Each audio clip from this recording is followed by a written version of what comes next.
লাচুংয়ের পথ ধরে গাড়ির ঝাঁকুনি খেতে খেতে বেরিয়ে পড়লাম জিরো পয়েন্টের উদ্দেশ্যে। নদীর ঢেউ দেখতে দেখতে এবং ভাঙাচোরা রাস্তা দিয়ে যেতে বেশ ভালোই লাগছিল। তবে লাচুং থেকে জিরো পয়েন্টের দূরত্ব 51 কিলোমিটার। আমরা পৌঁছে গেছিলাম ঘন্টা দুয়েকের মধ্যে।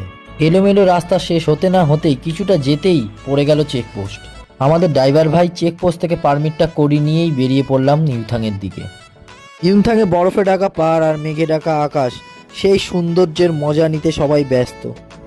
আর সেই ব্যস্ততার মধ্যে দিয়ে আমরা ব্রেকফাস্টটা সেরে নিলাম, ব্রেড জ্যাম সাথে ম্যাগি। তবে ব্রেড জ্যামটাই বেশি খেতে ভালো ছিল। খাওয়া দাওয়া শেষ করেই বেরিয়ে পড়লাম আমাদের গন্তব্যস্থলে।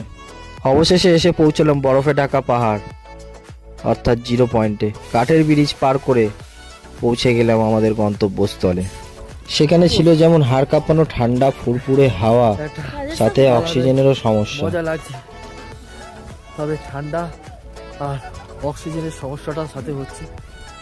যাদের অক্সিজেনের সমস্যা আছে তারা অক্সিজেন ক্যান ক্যারি করবে, আর যাদের নেই তারাও অবশ্য ক্যারি করবেন, কারণ অক্সিজেনের সমস্যাটা ওখানে হয়। যাই হোক, আমাদের সবার অবস্থাটা দেখাবো একবার তোমাদেরকে। সবাই স্লিপ খেয়ে খেয়ে যাচ্ছে এখান থেকে, কারণ বরফটা এতটাই শক্ত যে পা রাখা যাচ্ছে না, স্লিপ খেয়ে যাচ্ছে, সবাই পেঙ্গুইনের মতন যাচ্ছে আর ইটের বরফ ছুঁড়ে ছুঁড়ে খেলছে।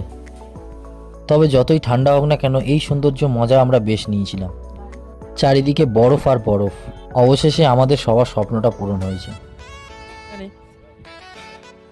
যে হাওয়াটা প্রচুর পরিমাণে মারছে, নাহলে অতটা ঠান্ডা লাগে না, আর অক্সিজেনের প্রবলেম হচ্ছে। সবকিছু ঘোরা শেষে আমরা গরম সেদ্ধ মাখা ছোলা নিয়ে নিলাম, যেটা খেতে বেশ ভালো লাগছিল এই ঠান্ডার মধ্যে। চলো যাওয়া যাক। ভিডিওটা ভালো লাগলে লাইক কমেন্ট শেয়ার অবশ্যই করে দেবেন।